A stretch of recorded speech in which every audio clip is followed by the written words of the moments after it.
Amen. Good morning, everybody. Jay, julle is wakker, hè? Marcus is a bit late, but we're wakker. Such an awesome presence of the Lord this morning, and I really want to encourage you to press more.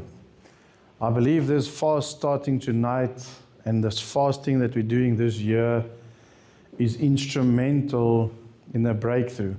And this word will apply to it because this word shares about the separation that we have to do to get more. To get more. So this morning it was really cold, and it's now getting better. There's a family that decided to get baptized today. So praise the Lord, they chose the coldest day of the year. But what an honor. What an honor. So I'll get to them now. I want to share this morning, we're preaching through 2 Corinthians 7. For the visitors, we are preaching verse by verse, word by word through Corinthians at the moment. And last week, or 2 weeks ago, 3 weeks ago, I'm a bit rusty. 3 weeks ago, I preached on 2 Corinthians chapter 6, the whole chapter. So this morning we're going to start with chapter 7, and I say we're going to start with chapter 7 because we're only going to preach the first verse. So, and if you want to get excited about the word, you need to be at the training tonight. Because Pastor Janelle will be teaching you how to break up the word to get the meanings and understandings and to accelerate your Bible study. Ultimately, that is what we need. We need to know the word, and we must get the revelations. There's not just a hearing, but also a hearing in your heart. So we need to get that. And this morning is not actually aimed at that illustration, but this one verse, I believe, is explosive. And I believe I cannot do it justice. I'm going to try to.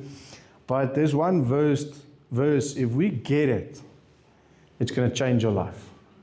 If you get it, it's going to change your life. So this morning I'm not preaching alone. If I say, do you want more? You must say, come get more. Let's try that. Do you want more? Come get more. Praise the Here. Okay, let's jump into it. So the book of Corinthians is written by Paul, not me, Paul in the Bible. And Paul writes it to this church that is a rich church. It's one of the first churches he's planted. And in this walk, Paul heard that there's a few things that they are getting derailed. So understand, this letter is not written to the world. It is not written to the unsaved. It is written to the saved. It is written to the church.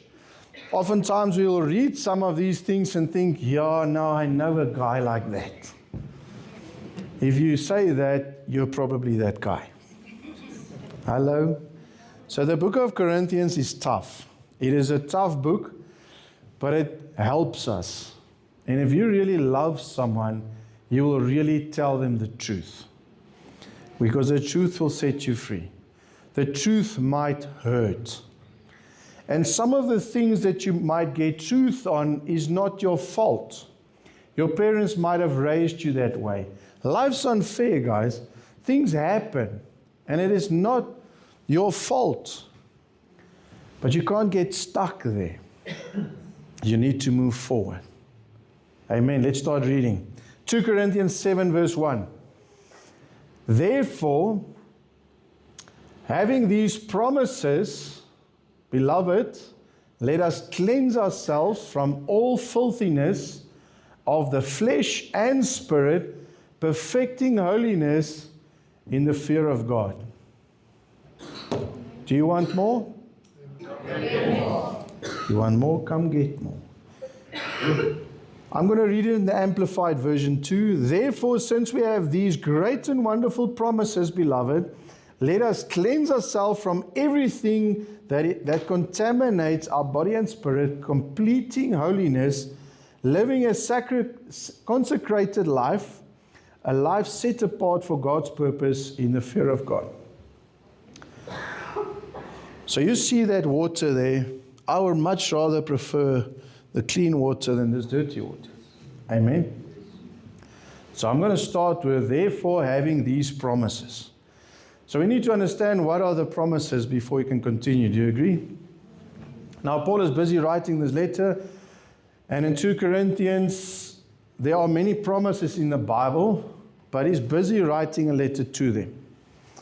So there are a few promises. If you go read from 2 Corinthians chapter 1, there are a few promises, but I don't think it's great promises. I don't think he's talking about those promises. Just before this verse is the end of chapter 6, I believe he's talking about that promise. So I have to read it to you for the context of it. So 2 Corinthians chapter 6 from verse 14. Now there's two things here that Paul uses. He shows you the left and the right. I don't know why the left's always wrong. The right is right, right? So he's showing two sides. He says there, do not be yoked together with unbelievers. For what do righteousness and wickedness have in common? What fellowship can light have with darkness? If these lights are all off, light cannot have that relationship. The moment light goes on, the darkness flees. What harmony is there between Christ and Belial? Or what does the believer have in common with the unbeliever? What agreement is there between the temple of God and idols? For we are the temple of the living God. Now, all of these things we need to weigh up in our life. And I have preached that in context, so don't go take it out of context. It says, like, for instance, it says, do not be yoked together with unbelievers. That doesn't say reject the unbelievers. That's not what it says. Yoked is a very deep meaning. Yoked is walking one-on-one. Yoked means do not get married to an unbeliever, because that's very intimate. And you can have friendships that are that deep. We should preach and love the hell out of the unbelievers, right? But don't be yoked with them. And it is not me, it is the Bible that says so. So this morning, if we leave and you've got a few blue toes, please go read your Bible. It wasn't me. And then I believe the promises comes, and he says, as God has said. Who has said it? I will live with them and walk among them, and I will be their God, and they will be my people. Therefore, this is God speaking, come out from them and be separated, says the Lord. This is God's word. Be separated. He says, touch no unclean thing, and I will receive you. And I will be a father to you, and you will be my sons and daughters, says the Lord Almighty. Now he says there, come out from them and be separate, says the Lord. Now I don't know about you, but the sports I like is strongman competition. So to be a strongman, they eat about 12,000 calories a day. And they need to often increase it when they are pushing strength. And they train. And some of these guys don't see their families for like 2-3 months in a row, training to become the world's strongest man. So they understand something, that to have that favor, to have to be the strongest man, I need to separate myself from McDonald's. I need to separate myself from laying on the couch all day. I need to separate myself from the wrong things that's going to either deplete my body, and not training is going to make my body weak. What do? Instead, they go challenge themselves. Now, there's a big challenge between Eddie Hall and Hafthor Bjornsson. So, Eddie Hall lifted up the first 500 kilograms a year or 2 or 3 ago. Now it's been broken. It's at 510 by Hafthor now. And they're pushing for 515. But do you think it's easy to get to that weight? These are men that's dedicated 10, 15, 20 years of their lives, and they can't beat that record. They're struggling. When Eddie Hall broke the record, his nose was bleeding. For that next 2 months, he had burst arteries in his brain. He couldn't remember his wife's name. There was consequences to his action. He was so serious about it that he disregarded his body. So they understand something about separation. Separation. And so it is with many things. It's the same the other way around. If you spend enough time with the snake, you're going to start believing those lies. If you spend enough time in the wrong places, you're going to start doing the wrong things. So there's a separation. And this piece here is really about wanting more of God. Do you want more? Oh, you're losing your edge here. Losing the edge here. So if you read that verse 17 again, therefore come out and be separate, says the Lord, touch no unclean thing, and I will receive you. So if you go study the word receive and you go check in the Strong's definition, if you want to know how to do that, come tonight to the course. My beautiful wife is going to show you. The Strong's definition, G1523, says to receive kindly or to treat with favor. Now, who does not like favor? So if I wanted something in the house, I would make sure I'd done everything my dad asked and a few things that he might like, because I want a bike. And it's the same with my son and my daughter in the house today. They remain my son and daughter, doesn't matter what, right? They are my children. They are my everything. But if I'm busy working in the garage and I'm working on a car or something, and one of them comes and sits and, Dad, can I help you? Dad, can I bring you a cup of coffee or whatever? Because they want to, they automatically have more favor. When I'm in town and they say, Dad, I want that sweet one, it's a lot easier because there's more favor. If my kids go out and let's say they go visit one of you and they treat you with respect and they treat you with good manners and they're on their place and they are obedient, you're going to treat them with favor. Amen? When we go out, Noah gets favor everywhere. We don't always understand why. And one of the men I've followed my whole Christian life is Pastor Martin, my father-in-law. And that man separates himself from this world, and he's always seeking God's will first. Now, when he goes on holiday or when he goes anywhere, he can just go to town, he's got favor. So an example, here my mother-in-law goes to, I think it was Israel or somewhere. They get to this hotel and he's like, he hasn't even seen the room he's in. He says, I just want to see, is the top of the range room available? What would the cost be? Because he wants to surprise my mother-in-law. What will be the top of the range room extra fee? And they'll tell him, sir, there's nobody in there, it's yours. He gets favor. So don't get the two confused. So let's continue to read. I'm going to repeat verse 1 of 2 Corinthians 7. Therefore, having these promises, so we have this promise of God.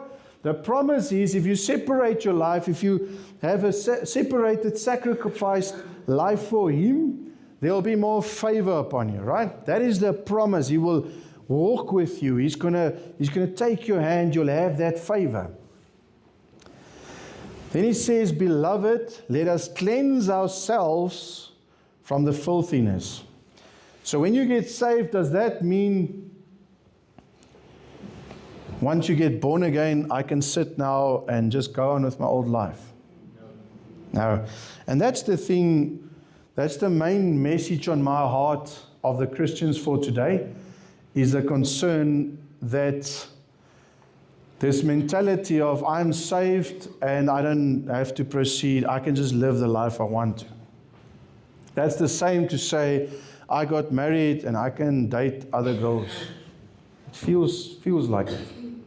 Hello? It is a truck that hits you. It is a relationship, and because of grace. So people use the word grace the wrong way. They say, yes, by faith I was saved, by grace through faith I was saved. Yes. But because of grace, I can grow. Because of grace, I'm not going to struggle anymore with smoking. Because of grace, because Jesus empowers me, because He gives me that grace, I can rule over sin. Because of the grace, I can move forward. In COVID, everybody was quoting Psalm 91. Beautiful, beautiful chapter. But if you don't qualify in the first verse, the rest of the chapter does not apply to you. It says you must dwell in the shadows of the utmost high. What is shadows? If you're on someone's shadow, it's a proximity. There's a closeness to God. Amen? So don't use grace the wrong way. The grace is there. It's because of grace I can give more. Because of grace I must forgive more. Because of grace I can walk a sinless life. Because of, you'll never be sinless, but striving towards that. Because of grace I can be victorious. Don't say because of grace I can sit on the couch. Because of grace I don't need to work on myself. Point taken. If you want more, amen. So he says, cleanse yourself. I don't know about you guys, but if I don't bath and I get in the bed, my love wife loves it. Sometimes we get sweaty. Sometimes we get dirty. And that's normal. Family, we go through life and there's still things that we need to clean off, be sanctified of. So cleanse yourself. It does not say, cleanse your brother. It's easy to take and say, hey, you're struggling with this. I see it. It's good to have that brother next to you, but that brother better be washing himself too. Hello? So be that church. I want to read you a quote from Clark. He says, it's one of the scholars writing commentaries in the Bibles. He says, how can those expect God to purify their hearts who are continually indulging their eyes, their ears, and their hands in what is forbidden, and in what tends to increase and bring into action all the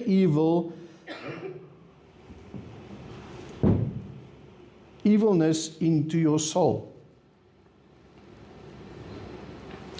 So he's saying, how can you ask God to purify when I'm looking at the wrong stuff, listening to the wrong stuff, being with the wrong people, being at the wrong place all the time?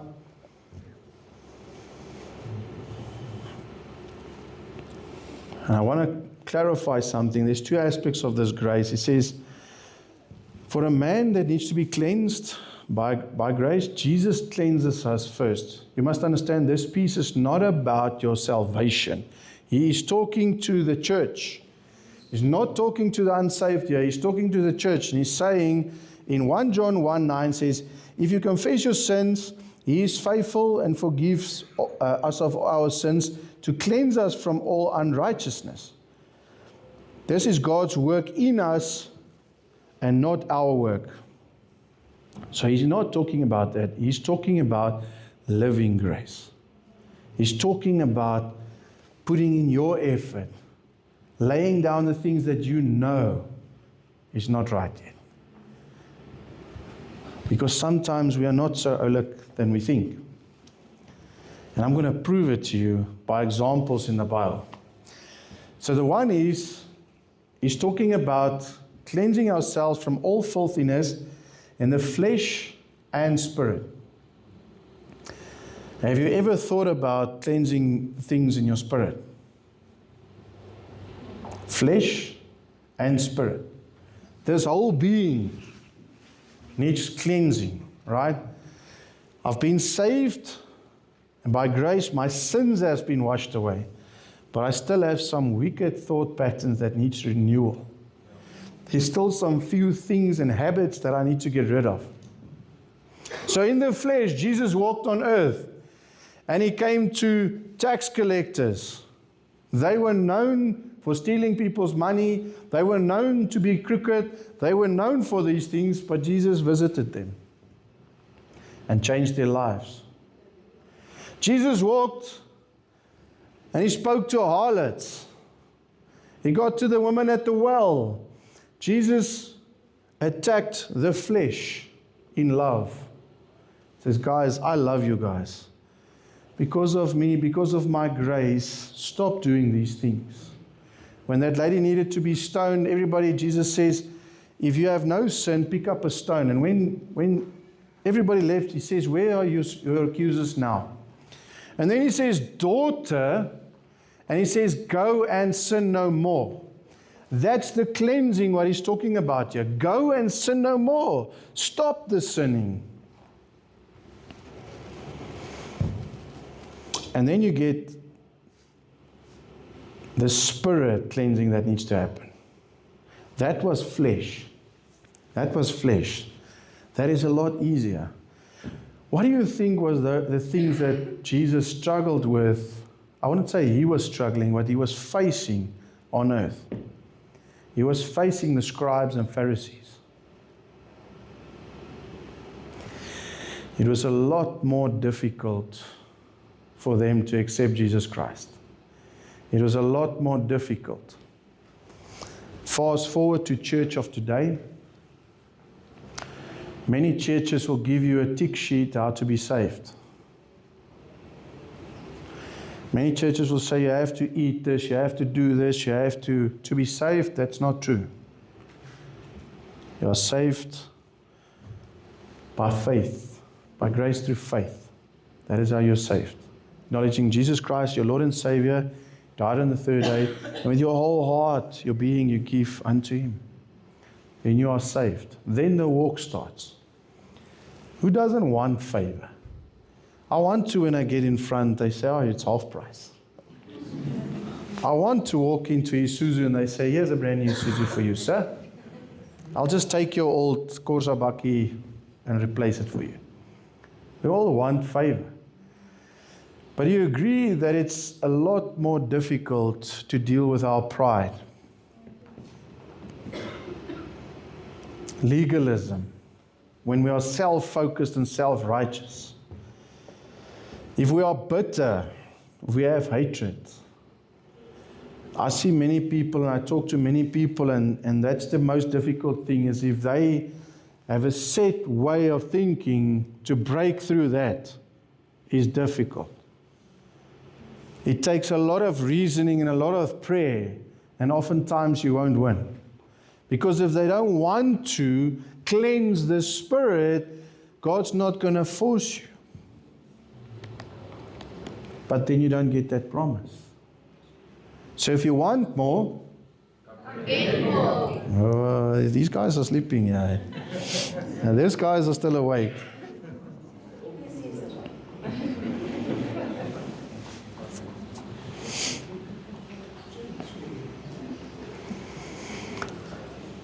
So I want to encourage you to stand up in the kingdom.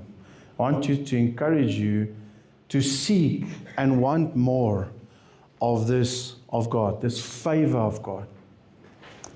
And I know it is difficult. I'm going to use an example that I shared with Herman a while ago, and he testified about it. Sorry, Herman, I didn't ask your permission. I said, we don't watch movies where they use the Lord's name in vain. So if they said it once, I put off the TV. And in the beginning, he thought it was a bit harsh. It's a good story. And then later on, I don't know how long later, maybe 6 months or a year later, it began to bother him as well. And eventually he's doing the same thing now. So people won't always necessarily agree with you right now. but keep on separating yourself for the kingdom. And as we all do that, the people say there's favor upon you. Abraham had favor upon him. David had favor upon him. What was great about them? They were wanting more. They were wanting more. They were seeking this promise, this additional favor. They separated themselves. Abraham even didn't want the shoelace of that guy that they had the victory on. He says, I don't even want your shoelace, lest you say you made me rich. Because God's my provider, no man. That's a great attitude. But we have an attitude sometimes of, no, I'll make it happen. I'll do it. And we may not guilty. I'll stand in front. I'll make it happen. I want to tell you today, separate yourselves. If you want this unmerited favor released upon your life. I know of someone, I don't want to share names, but I know of someone that I didn't understand their seeking the Lord, and I didn't understand their generosity, and I didn't understand certain things, how they do it. But the Lord gave them a house. When the time was right, gave them a house. There you go. That's favor when it was needed. It's favor when they needed it. And praise the Lord for that. The thing is, I cannot tell you you're going to get the favor immediately. I cannot give a timing. We cannot do that. It is a walk with God. God will give unto you when it's necessary. God will give unto you when the time is right. I don't give the same things to my son as to my daughter, because the one is a boy, one is a girl. The one wants remote control cars, the other one wants a puppy. So I need to weigh up where goes what. And God does the same, because He is in this relationship with you, and we are His children. And He will give to you what is good to you, and He will, but when you are naughty the whole time, He might withhold something from you. If you don't take care of your car, how can He give you a Ferrari? Hello? If my son doesn't take care of the toys that I give him, I will not give him anything more, and he'll start doing something to appreciate what he gets. That's my role as a father. My role as a father is to teach him these things, and then as he gets appreciation for things, then only I can entrust more to him. So if you want more, amen. Nou is julle wakker. Amen. So I want to ask you, you need to separate yourself. Is there anything lately that the Holy Spirit has laid upon your heart that you need to lay down? Is there anything that you feel like, I need to lay this down? I need to lay down anger when somebody tries to run over my family in the car. Because I kind of lose it sometimes. I'm quite a peaceful driver. But the moment my family becomes in danger, there's something that happens that I want to teach the guy manners, and it's not a good thing. But maybe I should pull him off and pray for him. Say, brother, do you know that you're going to kill someone if you go on like this? Let's continue. 2 Corinthians 7:1. I'm going to read again. Therefore, having these promises, beloved, let us cleanse ourselves. Let us cleanse ourselves. It's something we need to do. We need to cleanse, okay? The more clean water you pour in, the more the old stuff gets washed out. The more clean water I put into dirty water, and it overflows and overflows and overflows, the dirty water becomes less. But just a drop of soil into that clean water takes time again to get it washed out. Don't allow it. Have that complete separation. Like that guy that lifted 500 kilograms.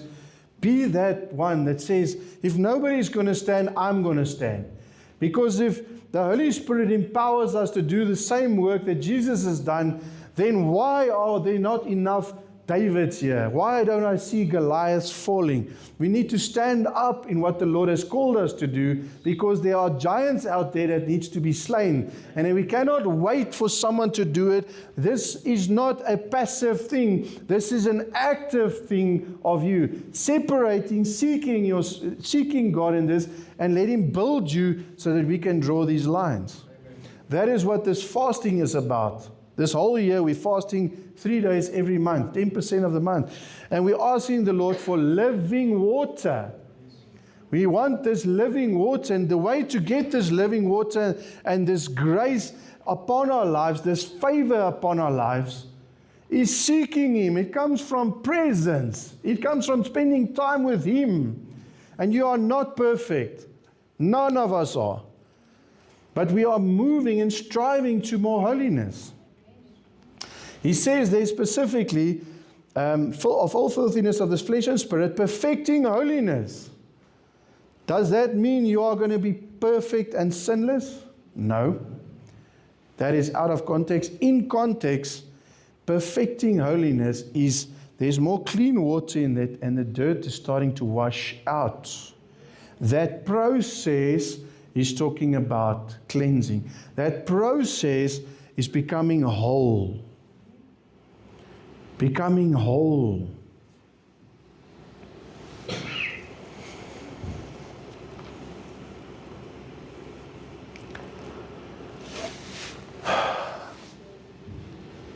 There is things in our lives where we feel we haven't reached where we want to be. And I'm not talking about houses and careers and stuff like that. I'm talking about when I was dating, I had a girlfriend or 2 or 3. But I never felt whole. You can ask my mom. She would know that's not the right one, that's not the right one.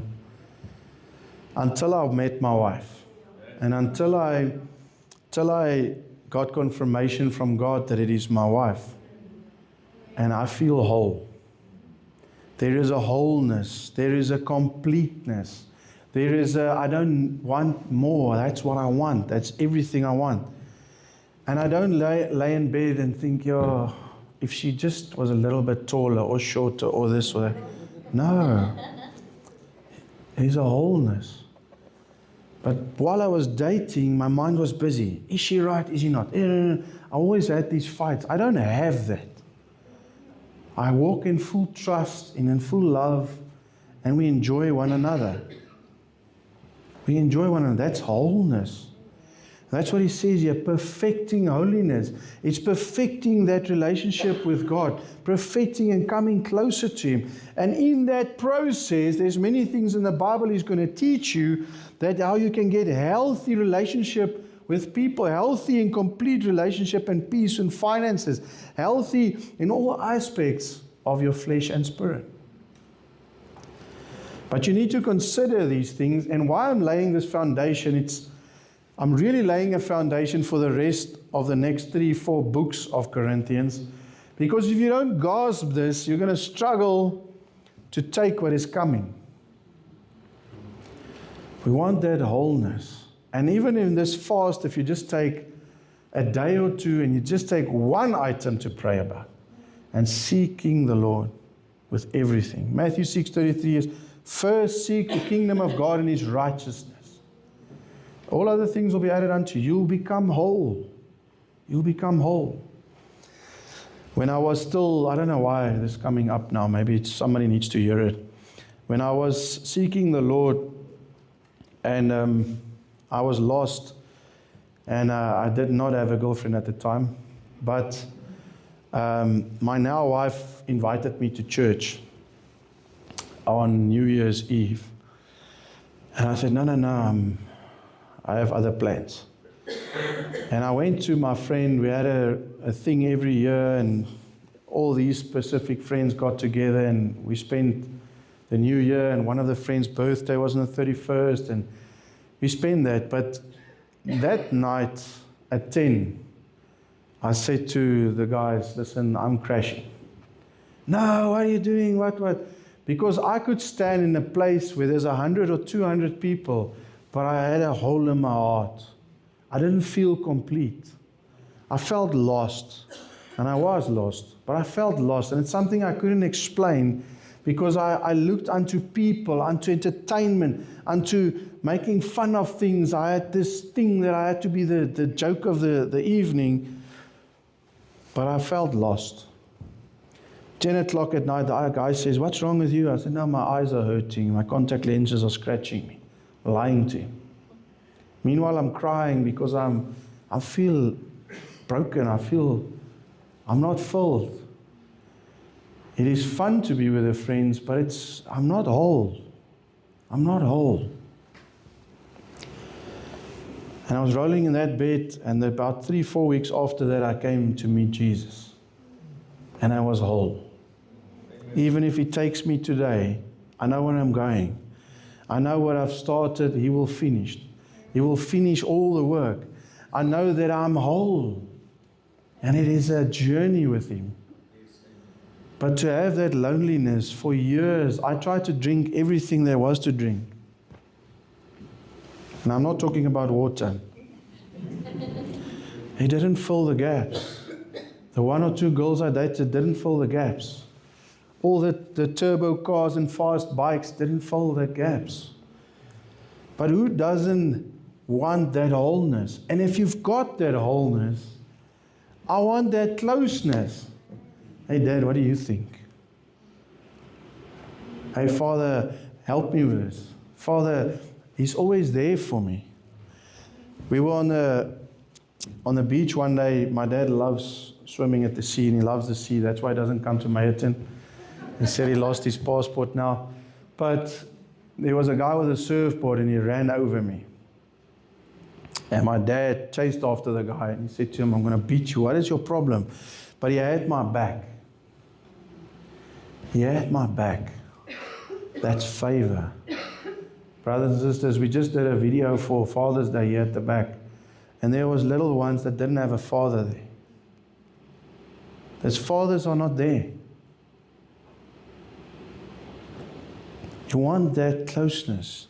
There's just grace. There's just supernatural covering and authority I stand under if you have that Father with you. That Father that has His hand. I've got you, boy. I've got you, my daughter. You're mine. Don't worry. I've got you.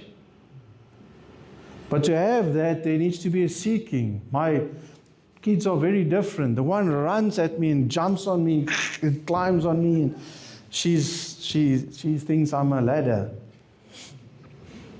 My son will come to me and says, Dad, are we going to go eat a few balls? Then we go to the driving range. He loves to spend one-on-one time. My daughter doesn't care about one-on-one. She just wants to be on you. Whatever we do. She wants that closeness. And I want to tell you, the Lord has that for each one of you. You are special to each one of you. You are special to each one, to Him. Each one of you are special to Him. Struggling, I'm rusty. But if there's certain things that only God will understand, and you need to pursue Him in that. So if you want more, exactly.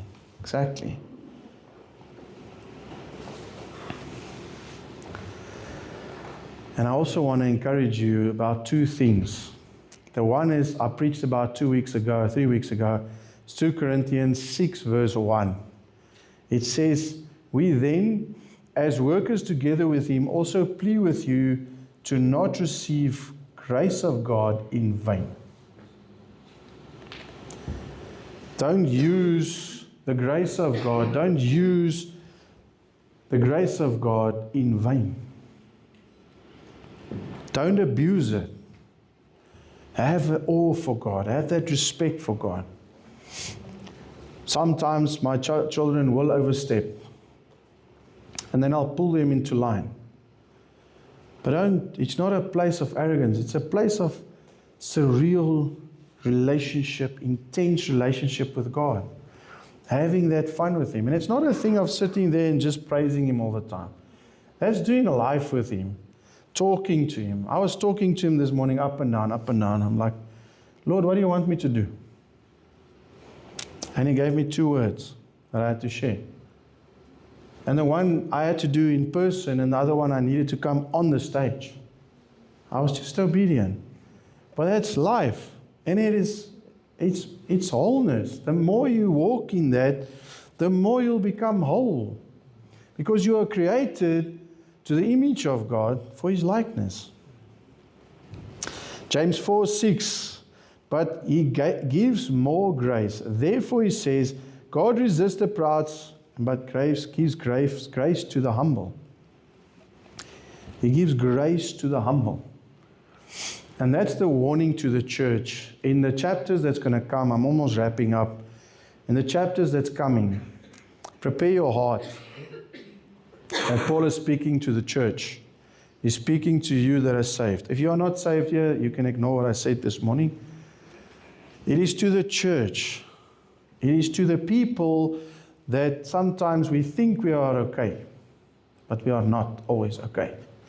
It is to the people that has gone through Bible study and wants to correct everybody by the letter. The Bible says the letter can kill. So in whatever we do, we must do in love. But by telling the truth is loving. But there is a process. There are some people that believe they will walk with some strong leaders. And then when that leader is no longer there, they still walk in that, no, I am this guy's right-hand man. You cannot walk in someone else's favor. You will reap the benefit, yeah. Lot walked with Abraham and he was benefited from that. That's true. Who you have around your table is true. But it is not God's favor upon your life. Don't seek someone else's favor. Seek yours. God loves you perfectly. It looks different for each one of you. So don't go look for somebody else's favor. Don't be bitter when somebody else gets a new bakkie. Be glad for them. Be happy. Say, well done, but I'm happy for you. Bitterness and all of these things keeps us from this cleansing. So what is great about this is you can use, bring my Bible asseblief. You have time to cleanse. You have time to clean. There is time to get fixed. There is time. Dankie, baby. Yeah, isn't she lovely, eh? This is what Paul is saying. He's talking to the church. He's not talking about salvation. He's talking about there is time to do it, so start doing it. And the Holy Spirit will continuously teach you, listen, this thing bothers you. If your friend has a new job and you are jealous, you need some cleansing in your spirit. You need some cleansing. If your friends are happily 14 years married and they're flirting with one another, don't think they are stupid. You need to go and cleanse your spirit because that's something you would need to desire. It is fun to have that. Amen? I'm talking about myself and my wife, just by the way. Sorry, this wasn't prepared. I just want to get this quickly. I want to share with you.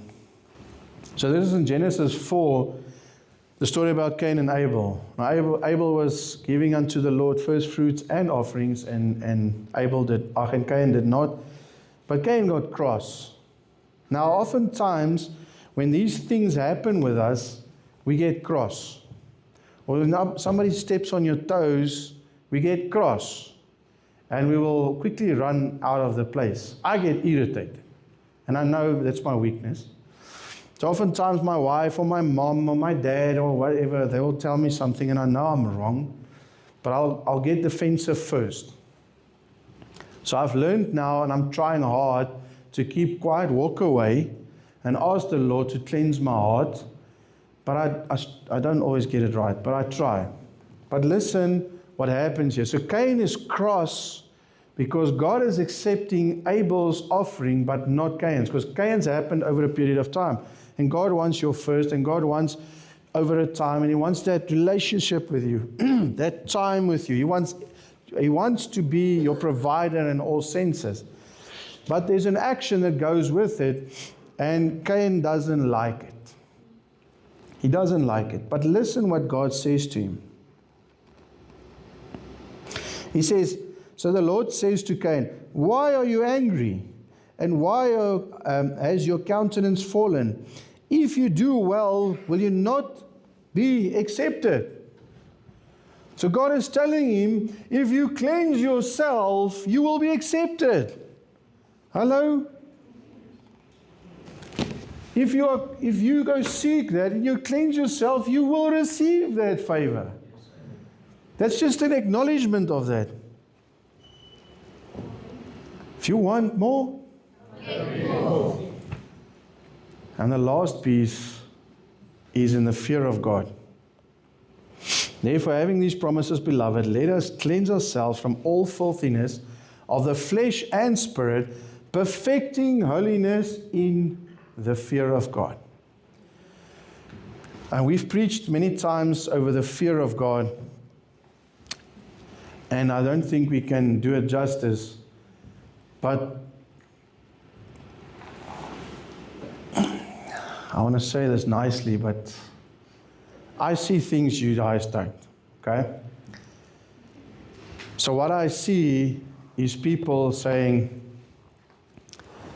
Pastor, you have to marry us. No, I don't have to. No, you have to. You're the pastor. That's your job. Okay, arrogance. There's the other side of church that I see, that we as a couple see, that we see with other pastors. There's an other side that you don't necessarily see, and it's not happening in this church. This church is beautiful. But there is a respect lost in this country. There is an awe missing amongst people. There is an disrespect to traffic signs, to the speed limit, to whatever.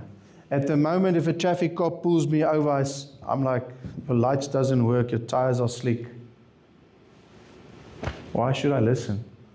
Hello? So our eyes are so focused on what is wrong, but we don't go cleanse ourselves and be the solution. We just add on to the problem and say, you. We point fingers. That happens in church. The only way we can get this right is take your eyes off your brother.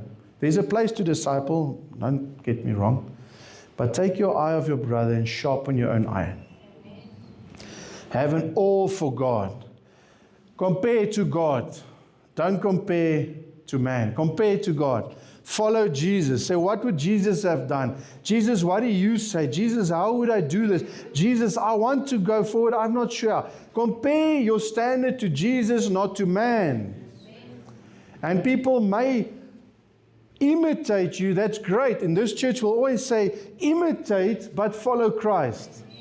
Imitate man, because some people here are great in their finances. Some people are great at business. Some people are great in their marriages. Some people are great raising kids, great parents.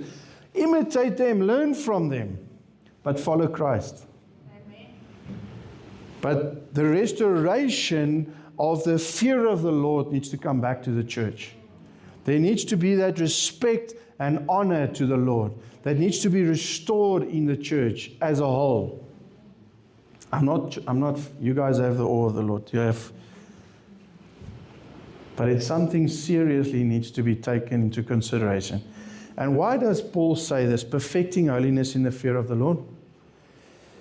Because do you agree that he has one of the best relationships with God that we've seen? He's done great things. He wrote 2/3 of the New Testament. And if he has that wisdom and insight, surely that must mean something more than say perfecting holiness in the fear of God. Why? Because the day is coming. The day is coming we're going to face Him. The day is coming where there'll be reckoning. The day is coming Well, there'll be a white throne judgment. The day is coming that we're going to face Him. So it's like speeding now and just ignoring the speed, and then, the traffic cop saw me. I don't know about you, but I get to needles and pins, and he caught me. That's the wrong approach. We can't follow Christ and hope He doesn't catch us, because He sees us. He walks with us. That guy and his wife was lying to Peter. He's standing in front of Peter, lying to Peter, said they have sold everything in the parables. They've sold everything. This is all the money. And then Peter stands in front of him and said, you're lying to the Holy Spirit. The awe of God needs to be understood. If I'm filled with the Holy Spirit, my wife is filled with the Holy Spirit. If I'm lying to her, I'm lying to the Holy Spirit. I'm lying to the King of Kings and Lord of Lords. Something to think about. If I'm stealing her 10 rand, jy moet op my geld vat, hoor? Oftentimes I need change. Then she'll take my big money and just give me the change I need. I'm like, I'm just joking. But if I steal from her, it is as if I'm stealing from the Holy Spirit. We have to have that awareness, that awe of God, because He says, do this in light of understanding. But everybody always just sees the bad side of it, the reckoning side. What about the well done, good and faithful servant? What about that? Well done, good and faithful servant. So serve God in this perfecting, cleanse your spirit, cleanse your flesh, in awe of God. I want to be closer to Him. I don't want to go too personal. Okay. I cleanse myself properly. If I want a kiss from my wife, let's leave it there. I make sure my teeth is brushed. I've cleansed myself. I've got cologne on. Everything. Because I want to come closer to her. Understood? Come closer to the Lord. Have that awe of the Lord. Don't lose that. After 14 years, and I'm talking to everybody serving the Lord 10, 15 years, 20 years, 30 years, I don't know how long. I'm talking to you too. Don't think because you're sitting here, normally it's the first year or two is like honeymoon. You're with the Lord the whole time. And then life starts happening and you hit some speed wobbles. I'm talking to you too. Come back to that place. Tani, you gave away your age. Come back to that closeness to the Lord. See what needs cleaning, and we all do what needs cleaning, and work on that. Write it down. Have accountability. Write it down. Pray about it. In this journey that we're on now with the fasting, pray about it. 3-day water fast, I challenge you all. If you're on medication, please don't. But if you're not on medication, try and seriously trust the Lord in these days and have that awe of God, that love for God, that desire to please the Lord, the desire to leave the things of this world and to be covered by the Lord. Amen? Amen. Amen. Do you want more? Okay, you've got your task for the week. So the next three weekends, I'll be preaching on 2 Corinthians. It's going to go the rest of 7, and then 8, 9, and I think 10. But you need to grasp this. So if you haven't got it, go rethink about it. Go read this chapter or this verse again. Go read it until you understand the fullness thereof. To be ready for what is to come. We need to be in tune with the Holy Spirit and in step with the Holy Spirit. And I want to tell you, there is more. If you have served the Lord for 1 year or 100 years, when you say Amen, Itani, there is more. There is more. There is things I desire now from the Lord that I have never desired. There is more. There is an intimacy. There is a deepness. There is things that I want Him to show me. There is things that I want to see as it is in heaven to be that way on earth. There is more.